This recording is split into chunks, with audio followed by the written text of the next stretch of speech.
3, 2, 1. Hands in the air. Okay, all right. Hello, everybody, and welcome back to the WTF1 podcast. Today, we're going to be chatting about the weekend's esports racing and asking the question, how do real-life racing drivers adapt to sim racing? I'm joined by Tommy Belling, of course, I don't want to call you a sidekick because you're more than that, Tommy. You're just partner in crime. Amazing. Partner in crime. Partner in crime. Okay, but we've got another partner in crime for this week's episode. It is none other than WTF1 OG himself, Jack Aitken. Jack, how are you? Hey guys, great to be back. Love the show, big fan. Yeah, you're not an F2 driver and Williams F1 reserve. You're just a big fan. That's what we'll put on the screen. I'm a massive fan since day one. Oh yeah. Now today, obviously, we're going to be speaking about how, because a lot of people speak about, normal people trying to, or gamers getting into the real life racing world, but this is more the other way around. So we're going to sort of dive into your thoughts as well, Jack, in terms of you're a real life racing driver. You're pretty quick, wouldn't you say? And also, you've also dived into the virtual world, and I guess the F2 virtual GP is something that you were involved in only a couple of days ago. Or what day is it? Tuesday. Yeah, a couple of days ago. How was that? How was your experience? I was commentating on you and not being biased at all. Oh, it's good to hear, as always. I mean, I enjoyed it. It was not actually as much of a smash fest as I thought it was going to be, given that there was no damage. And traditionally that doesn't go well, especially in Formula 2, when we have real damage in real life cars, we still managed to crash. So I thought that would be, a recipe for disaster in the sim world. But it was actually all right. Yeah. Some people are just ridiculously quick, though. It's actually disgusting how quick. Yeah, I mean, you were running pretty well, weren't you? You were running pretty well in P3 for a while, and then did your tyres run out, or what happened? In which one? Race 1 or race 2? The one, I think it was race 1 where you were running in third for quite a while, and then just kind of dropped back towards the end. Oh, yeah. Well, I boxed fairly early because I saw everyone in front of me boxing, and I was like, I should probably box because I don't know anything about this game. We did pretty well then. You did pretty well. And it turned out like the rest of the field all carried on. I was like, oh, okay, great. Well, so I did run out of tyres a little bit at the end, but I was kind of happy. I thought it was respectable. I was just going for a respectable performance. Good, and it was respectable. You did a very good job, especially with WTF1 on the side of your car. Yeah. It gives me goosebumps every time I see it. Tommy, did you watch all the stuff that went on the weekend? Yeah, I did. I was watching the F2. It's funny you mentioned that, Jack, because I very much was expecting carnage as well, but maybe it balanced each other out because I thought sim racing has been pretty chaotic and there's been lots of chaos. Formula 2 is normally just chaotic anyway. So the fact that the racing was pretty clean and there wasn't too much carnage, I was very impressed. I thought we were all very restrained. Maybe it was I was going to say the calming influence of having some sort of ex-Formula 2 drivers, retired Formula 2 drivers stepping in, such as we had Oliver Rowland, Norman Nato. Were there any others? I thought they brought some wisdom with their, past experiences to the table. Maybe that was it. Yes, calm the field down. Throwback. Yeah. Now, a question from Hufflepuff_Mrs. says, do you get the same adrenaline from sim racing as you do in real life racing? No. Jesus. All right, thanks, Jack, for coming on the podcast. It's great to speak to you. Yeah. Don't forget to like and subscribe, everyone. Goodbye. Well, we're being honest here, being straight up. No, sim racing is good for a lot of things, and whilst I don't get the same thrill out of it because you can't beat traveling at that speed in real life and feeling the G-force and even like the smells, the noises, all of that stuff. You can't get that in the simulator, but I still do get massively competitive about it and I get really into it. It's just not quite the same thrill.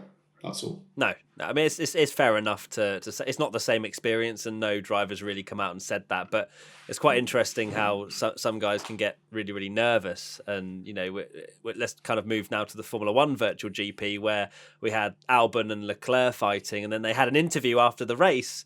And Alex was saying that he was sweating, he was shaking, and all this sort of stuff. So it was great to hear that. I guess if maybe, Jack, you were racing in the F1 Virtual GP for the victory, and obviously you know that there's an audience watching and all that stuff, it can still bring out the nerves. Definitely, yeah.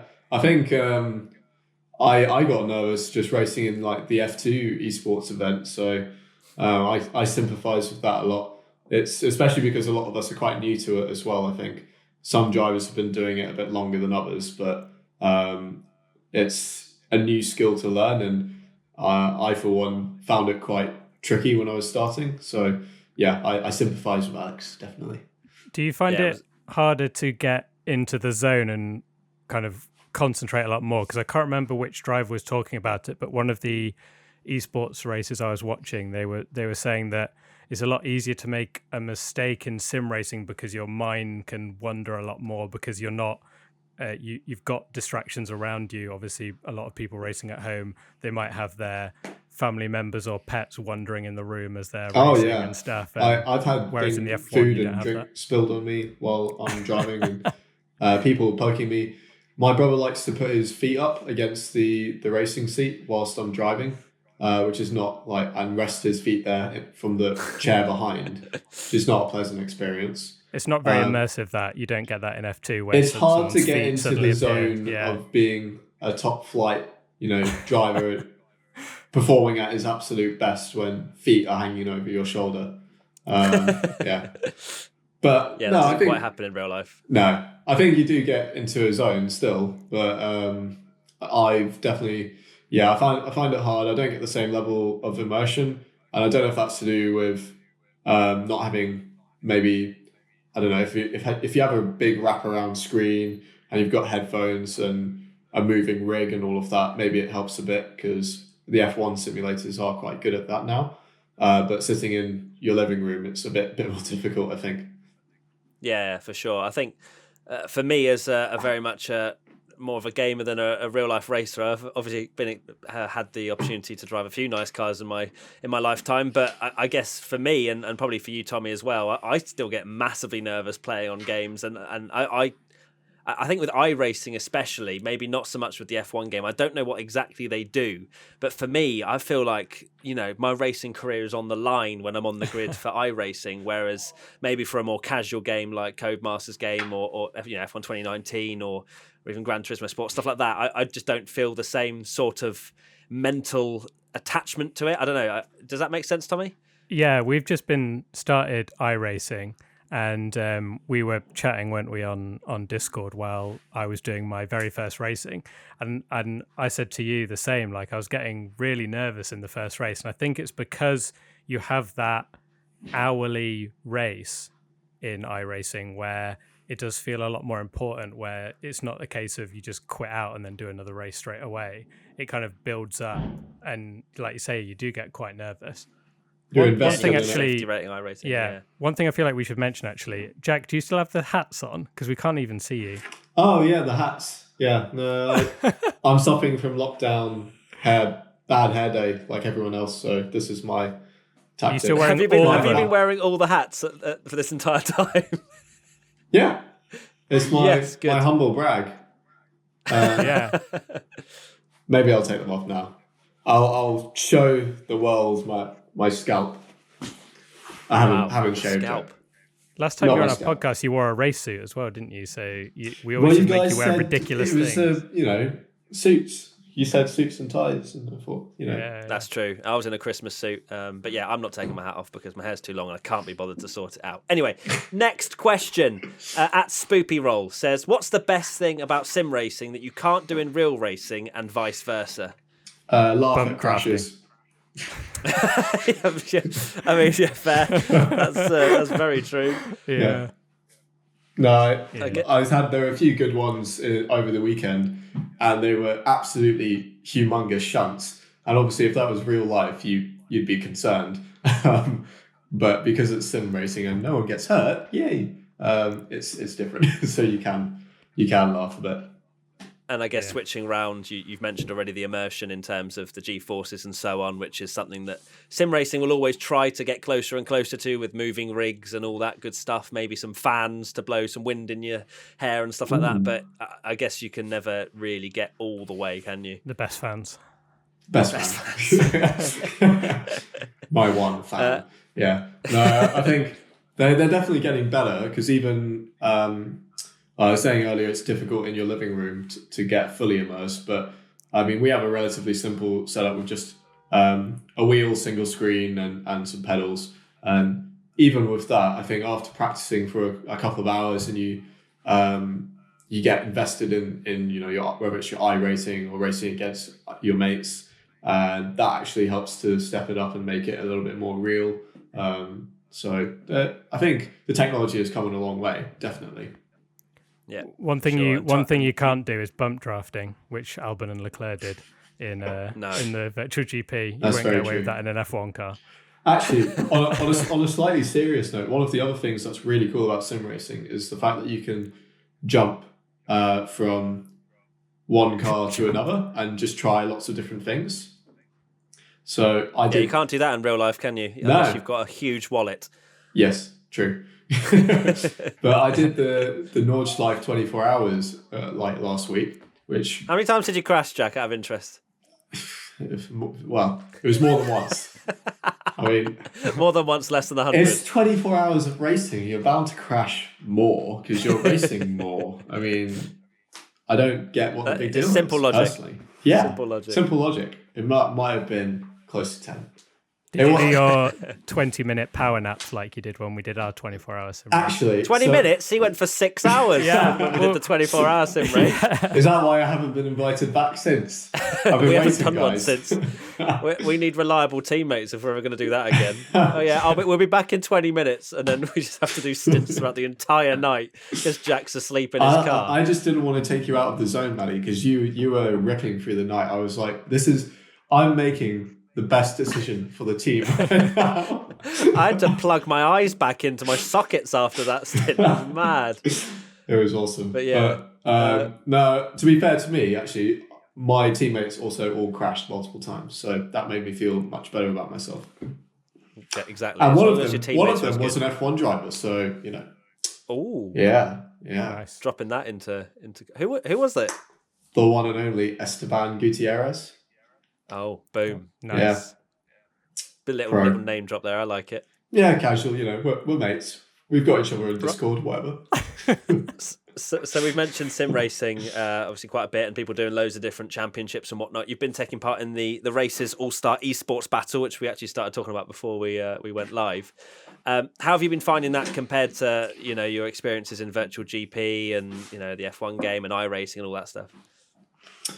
The Real the Race stuff has been interesting because I haven't done a lot of... it's on R Factor 2, and I haven't actually done a lot on that platform before.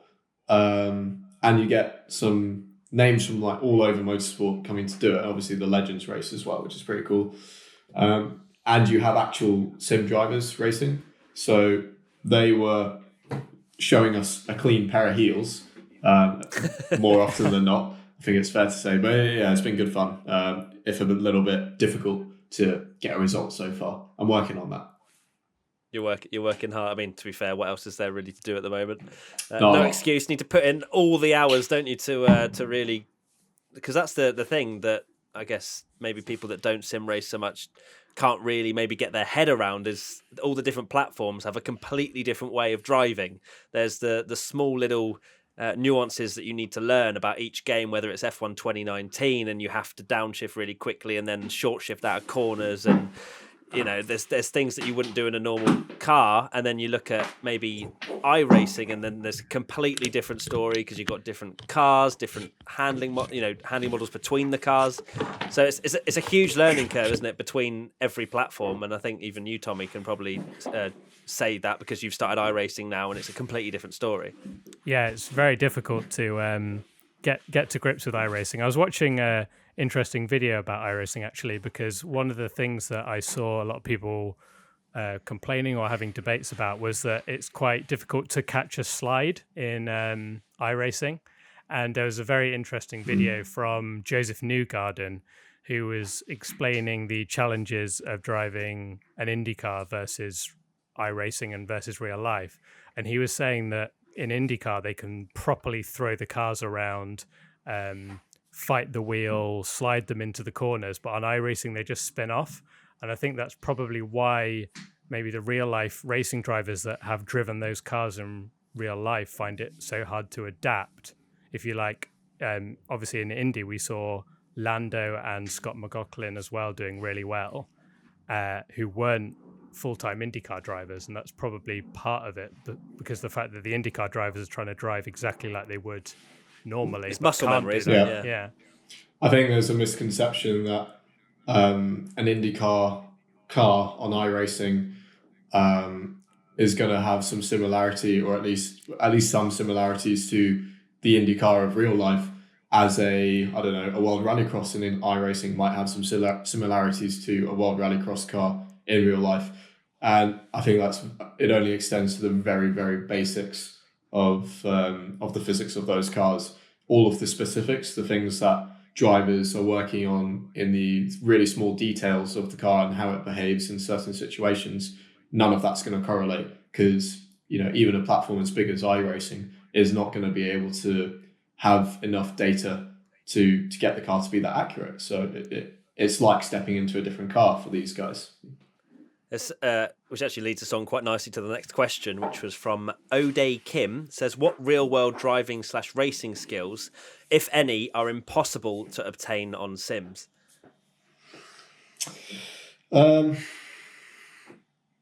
Probably the first thing that comes to mind is something that affects all Sims, which is because the Sim can't move. Okay, it can move a little bit, but you're missing the fundamental G-force feeling. And G-force is how drivers feel the grip in the car. When you have more G-force, that means you have more grip. And when it drops away or comes up, that's how you feel whether you're doing the right thing, the wrong thing, blah, blah, blah. And you just can't get that in a Sim full stop. I think the other thing that we've seen in Sims that doesn't translate to real world as well is, although this is changing a bit, because especially recently, things like track evolution have become a lot more advanced.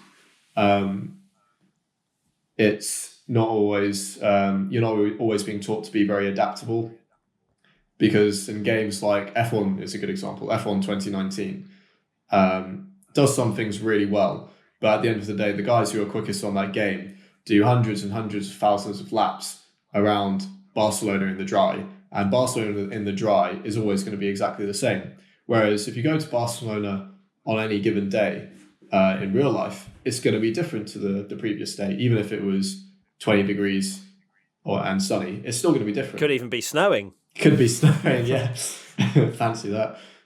So as a driver, you have to go to the track every day, and even every lap, expecting the track will have changed a little bit, and you have to feel that and adapt to it. I guess that's something that iRacing has done probably more advanced than F1, because F1's obviously more of an accessible game. They focus on the overall user experience, whereas iRacing is obviously more of the nitty-gritty stuff. And I'm not a huge hardcore user of iRacing, but I'm really getting into it, and I've noticed that they have changing track temperatures. I guess you would have seen it firsthand, Jack, with the 24 hours at the Nordschleife that you did. Did you kind of sense that there was a bit more of what you said is missing in the F1 game there? Yeah, definitely. I mean, that's why I said it's improving, because iRacing do it very well, even R Factor to an extent. It caught me out quite badly, actually, because I did all my practice in a private session, and then I went and joined the race lobby, and the lap times were 3 seconds a lap slower, and I crashed. So that's my excuse number one. Yeah. Track conditions. You've got a whole handbook. Oh, yeah. Racing drivers' I'll bring excuses that still slowly exist. over the course of the next half hour.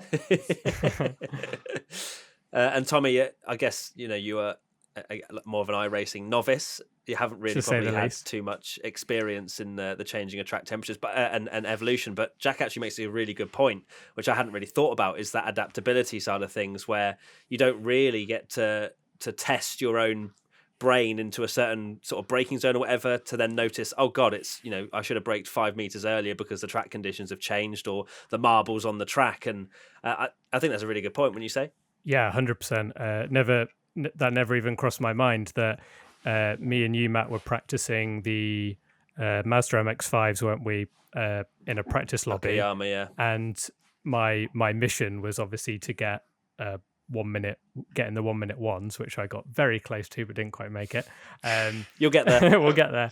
But yeah, we were obviously going in. We did it the day before. We did it yesterday.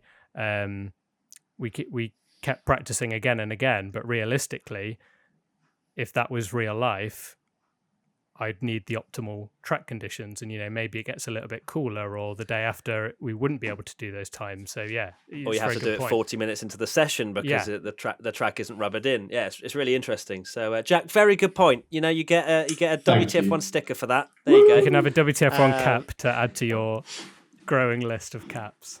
I'll put it on my CD and send it into to William straight away. Nice. So if we can put it into a nutshell then, why in a series like the Esports battle do we tend to see the sim racers a lot more competitive than the real life racing drivers? What would be the one thing, I guess, Jack? Is it the amount of hours and just purely excelling in that skill of learning that particular handling model on that particular platform? Or is there something more simple like muscle memory for the drivers that are holding them back? I think it's definitely number of hours is a big one, because racing us drivers haven't done as much on those platforms, and there are intricacies to learn. But I think to say it's all of that would be taking away from the sim guys a little bit as well. They do have talents that the normal drivers don't necessarily have, and one of those might be having a really, really minute detail feel for what's happening in those conditions, which are more repeatable than in the real world. So, if you can be really detail orientated, it can help you in those kind of platforms. I know watching the pole lap for things like the Nürburgring 24 hours, I'm like, there's no way that I could drive that you can see that it's not just a number of hours of practice, they know exactly how to manipulate the car at every given moment, and they are predicting the way the car is going to move. And they've learned all of that by, understanding how the platform works. So it's definitely a talent that is a little bit different to real life. But then it also makes sense how some gamers have been able to translate that to real life. We won't, talk about that because every single person has spoken about gamers to real life races. Yeah. But yeah, you can see why it can translate. So right, let's move on now to an event that we couldn't not mention because we made a video about it. Go and check it out if you haven't seen it already. But all about the IndyCar Challenge. Now, what happened there? Well, Jack, you must have no internet because you joke. Things kicked off. Internet over here is a joke at the moment. Wait, but oh, is it? Okay, well, I'm glad you're still on the call with us. You're currently pedaling on a bike, aren't you, to keep your internet going? At Jonties_corner says, "What's your opinion on the end of that IndyCar sim event?" Give us your opinion, Jack. I want your unadulterated, honest opinion. Such controversy. Oh my god. So my opinion is mainly in agreement with what I think the general opinion is, which is that the thing that Pagenaud did was probably not the right thing to do. Yeah. And Santino as well, bless him. But on the other hand, reading some of the Twitter comments, this is just Twitter, I shouldn't be surprised, but reading some of the Twitter comments, it's like he murdered someone, which maybe is a little bit out of proportion. I think we have to remember that, yes, sim racing is absolutely its own sport. It's a real thing. A lot of bucks go into it. A lot of people put a lot of time and effort into it. It is, valid as a sport. It's not a joke. But all of the drivers coming across from the real world now and effectively just having a go and dipping their toes into it, people shouldn't be surprised if they're not going to take it 100% seriously. I know that I don't. I'm guilty of that as well sometimes. Not that I go out of my way to take people out and ruin their race, because that's just not good, full stop. But I don't take it as seriously as real life racing, just because that's the world I'm from. I'm not as invested in the sim racing world, so that's, it's just the way it is. I'm not saying that sim racers shouldn't be so serious about it. It's just that I'm not so serious about it. And I think that's the view that a lot of racing drivers have. I guess the difference is that you have the understanding that some things just aren't particularly on. And in one case, Pagano's move. Tommy, I'll give you the platform as well to give your opinion on what occurred and how you think everything should have gone down from then. Really, it's interesting actually that you mentioned that. It all comes down to the way it all comes down to the way the series is presented, and it's interesting about saying that a few drivers not taking it seriously. Obviously, the very first virtual GP, we had Johnny Herbert completely cutting turn one and us applauding at how hilarious it was and stuff. But that event was obviously presented in a fun celebrity race. The IndyCar from the very start, it's been seen as this professional event. It's done on iRacing. It's got the proper graphics. It's got all the sponsors. They even have people singing the national anthem in the start and stuff. So people have poured a lot of money and time into it. And I think the reason that Lando was so frustrated, and where I can see where he's coming from in terms of like why he was so annoyed by it, is the fact that he did sink so many hours into it. It wasn't a case of, well, if someone is messing about and doesn't take someone out or is messing about, that's fine and they don't do very well. But the fact that he actively took someone out who, like Lando was saying, he put so many hours into practicing that, and he even had engineers as well that took time out to get him set up for that game. So it's just not, it's so out of character for Pagano. I know you kind of jokingly mentioned about Ferrucci, maybe a little bit more expected from him, but Pagano, so unexpected. And the people that are saying, Pagano, it's only a game, leave Pagano alone. I mean, Pagano was in his full race suit and gloves as well, so he was had a taking it seriously. He had an engineer, so yeah. Who was assisting him on said actions. Well, did you guys watch the his stream? Because I've seen a replay of it on YouTube. What, of the actual part where he starts saying about Pagano's take stream? Lando out? Yeah.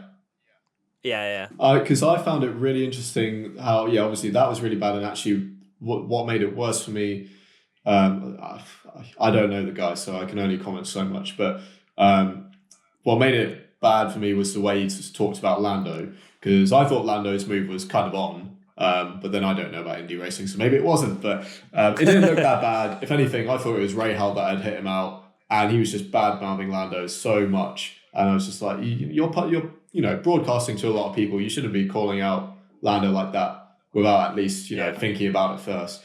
But then the really interesting thing for me was the instant regret on Pagano's face when he hit him.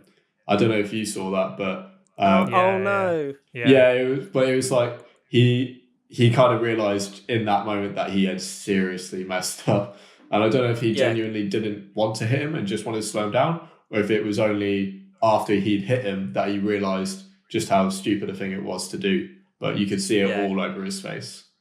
Because his acting was terrible, if I'm being completely honest. Like the first couple of seconds after the contact, he was like, "Oh no!"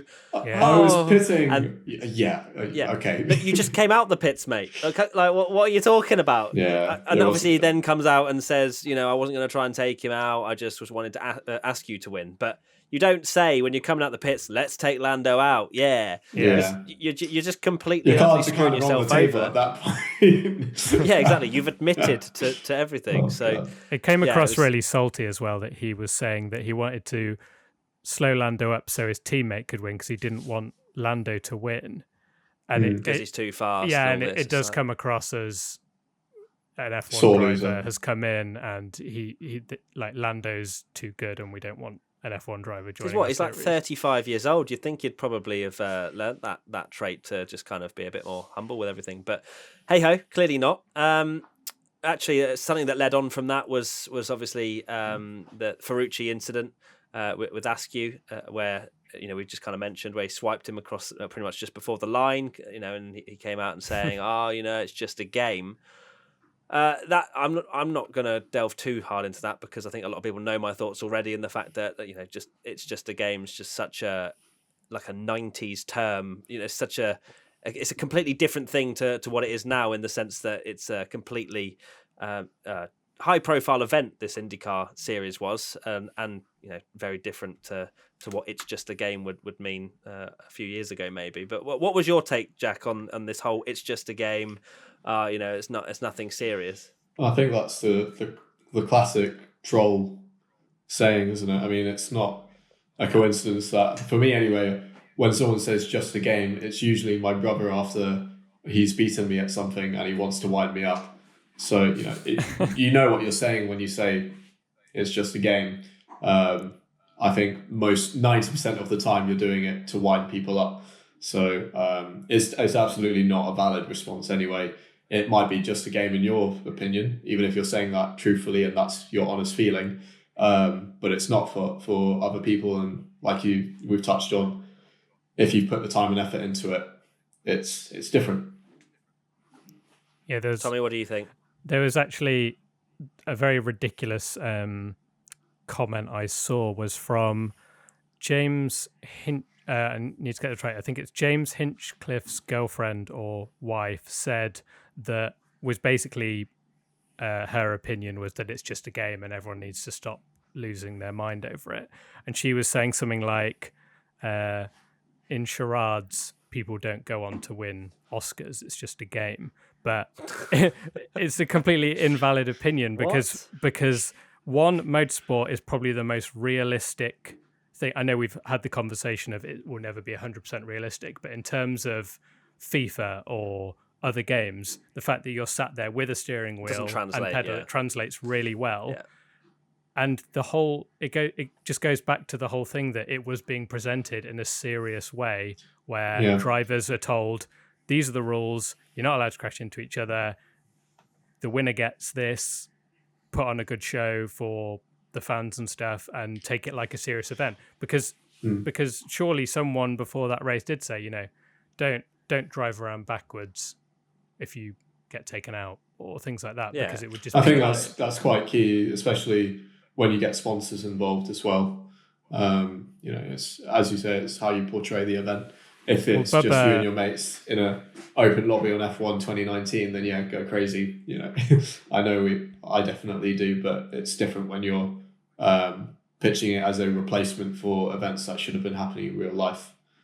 Yeah, and that's not, no one has ever said don't mess around on games. We've seen on Twitch, Charles Leclerc and all those boys, Albon, Russell, they're all, playing truck simulator games and all sorts. Yeah. And it's awesome to see them messing about, because that's the platform in which they are delivering that content.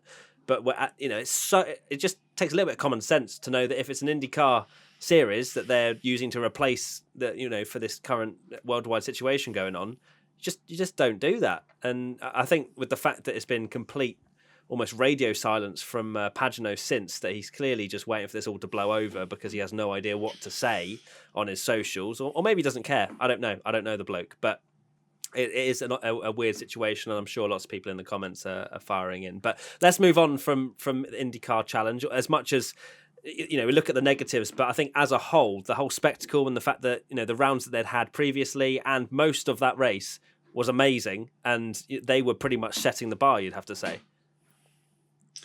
Yeah, I mean, they've always been right up there in terms of the platforms that are available. I've tended myself to steer away from, or I haven't done a lot of sim racing in general before lockdown started, because I did a lot of sim for F1 teams, and that kind of satisfied my need for simulation. And also my brother was quicker than me whenever I tried. So, so you stopped that immediately. Yeah, I was like, not for me. No. Yeah. But I've started dabbling in more and more of them. So, yeah. Yeah, now something that probably people are wondering in terms of, you've had experience in in lots of simulators. What's the difference between a fully fledged simulator for a racing team and say iRacing? Because I think that's the one that comes to my mind as probably the closest in terms of simulation, and that's exactly what they try and achieve. What would be the two, like the differences between those, if you can answer that? I think iRacing is difficult because they're quite different products in a way, if you can call them products. I mean, iRacing is clearly a product, but an F1 simulator is evolving and changing all the time. Updates are going into it constantly to try and fit whatever has happened on track most recently. The biggest difference is probably, for me, steering feel is something that might be equipment based as well. So I'm not a computer guy, so I don't really know how much of a limitation None of it us is. are. Yeah, well, but I am told by other people who do this more full time that sort of makes sense. Steering feel is something that's really impressive in Formula One simulators for me. It's something that I think really correlates really well. You can't get the G-force, but the weight of the steering, the way it reacts to the grip changes, the front starting to slide, snaps to oversteer, that kind of thing is quite impressive. And it's something that generally sim racing products that are available to the general public is not really quite as good at. But things like the track modeling is really impressive in iRacing. I think that's bang up to standard. Some of them are excellent. And car models, I've driven quite a few cars in iRacing that are cars that I've also driven in real life, and they're pretty darn good. There's a little bit of a mixed bag. Some are better than others, but the best of them are really getting quite close now. So it's certainly representative. Nice, cool insight. I think iRacing are going to have to sponsor this podcast soon because of the amount of shout-outs we've given it. Yeah, I'll wait for the paycheck in the post. And finally, we have a question, and the most important question from Jake_W for you, Jack. What's your favourite dinosaur? I mean, it's a question that's been asked so many times, and yet no matter how many times I answer it, I always struggle to, it's a question that keeps me up at night. I mean, there's the classics, T-Rex, such an obvious choice, but I mean, he's obvious for a reason, guys. He is the big daddy. And then you have the more obscure choices. But I don't know. What about you guys? I've answered this question so many times. I feel like I'm going to turn it around. Matt and Tommy. I think a Stegosaurus is quite cool. Yeah, Stegosaurus actually a few editions ago of this question. That was my answer, and it's one of my favourites. Yeah. Boom! It's one of my favourites as well. But I'd go for the Diplodocus or Diplodocus if that's the way you choose to live your life. Everyone's now frantically trying to spell Diplodocus as they go onto Google to find out what that is. It's the really docile one, kind of Kimi Räikkönen in dinosaur form. Okay. Nice. What a description that is. Tommy, do you have any other sort of points or questions you want to cover in this podcast? I think we've done quite a lot of the stuff that's happened recently. Yeah, I think we've done anything. It's really good to have you on, Jack, because obviously we could quite easily, me and Matt, carry on with all these questions. But the fact that you have, like you say, driven a lot of these cars in real life, you're a lot more inclined to answer them instead of me, who has driven 5 laps of iRacing. You're gonna get into the 1 minute ones. I believe in you, Tommy. Oh, thank you. No, the track's changed now, Tommy. There's no point. The dream's over. different track now. I mean, you say that. I mean, 2/3 of this call have driven a 2012 F1 car. I'm just saying. Wow. Yeah, it's true. Who's the odd one out? Let's guess. I'm sorry, Tommy. I love you. One day we'll get that opportunity. Have you actually managed to get through a podcast without bringing that up yet, Matt? Look, that's probably the first time since we filmed the F1 car thing about 3 years ago where I've brought it up on my own accord. And yet everyone goes, oh, you talk about the F1 car all the time. But hey, there you go. You've got to bring it up sometimes. Not that you're triggered or anything. Not triggered. No, literally. Can you tell? I was on that within about 0.2 of a second. I was on you there, Jack. But awesome. Still the fact that you drove it before I did, whilst I was a Renault Junior driver. That was fun. I think I'm gonna take that to the grave with me. It's I think like, you came into the office, didn't you, when I'd done it, did. and you genuinely, hadn't. like I saw the footage come out, and I was at Renault on the day, and I was like, guys, wait, what? I'm a secret development driver this whole time. Yeah. Have you driven the Williams yet, Jack? I've sat in it. Does that count? Okay. No, maybe I can drive that before you, and then Ooh. We'll send an email Williams' way. See what they say. Yeah, maybe FP1 slot might open up. You never know. Oh my god! Imagine if I get into the 1 minute ones Tom on Bellingham. iRacing, I Exactly. Yeah, 1 minute one gets you your license points. We've already said how close iRacing is to the real thing. So exactly. yeah, As soon as you get to your Class A safety rating on iRacing, that's all you need. Hell yeah. safe pair of hands. Yeah. Right. Thank you so much, everybody, for listening or watching wherever you are. Jack, thank you for coming on this podcast and spending some time with us. It's been a pleasure to have you back after all this time. Anytime. Literally anytime. Yes, please. And, I'm so bored. And Tommy, of course, you're my partner in crime. So thank you, Tommy. We can do the wave goodbye and all look in the direct. Jack needs to look up. I need to look right, and you need to look left. Okay, I'm gonna look left then. All right. Okay, here we we go. ready? Everybody wave. Everyone wave. Let's go. Bye. Bye. And bye everybody listening and watching. But also bye Jack and Tommy. Bye. Bye.